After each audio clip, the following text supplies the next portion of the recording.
6:11 now, and a state of emergency has been declared in St. Bernard Parish ahead of Gordon. Yeah, all schools in St. Bernard are closed today, as well as non-essential government offices. There will be no bus service today in St. Bernard. And Paul Dudley is in Shell Beach this morning, where many residents say they'd rather be safe than sorry when it comes to this storm. Hi, Paul. Yeah, and Paul, we were just talking to Guy McGinnis, the parish president. He said that where you are, that coastal area is where they're having the most concerns.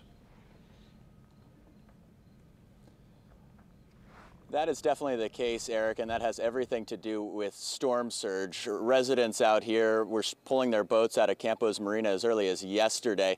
They say they don't think this is going to be nearly as bad as something like Isaac in 2012, but regardless, they are taking precautions to protect their property. That includes RVs and boats. The wind is also a concern out here, with sustained winds in the range of 40 to 50 miles an hour and gusts up to 70 miles an hour. Obviously, that's not the case right now, but again, that storm surge remains the biggest concern. It is expected to get up to 3 to 5 feet. That is a serious concern out here.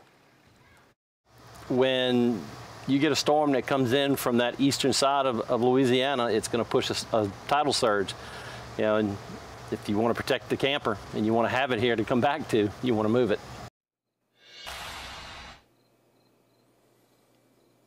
Now, some boaters did move their boats up to LA 46. The sheriff says he doesn't encourage that, but if people need to do it, he suggests that they park on the north side. That way you can keep the southbound side of LA 46 free for any emergency personnel. Also, the latest forecast of this tropical storm Gordon does appear to be hitting Biloxi. Mississippi is a Category 1 hurricane. That's expected to be tonight around 7. And most of the storm effects appear to be on the North Shore. But regardless, folks here in St. Bernard Parish, especially eastern St. Bernard Parish, are still keeping a close eye on things. It's the very latest live at Shell Beach this morning. Paul Dudley, Eyewitness News. All right, thank you very much, Paul.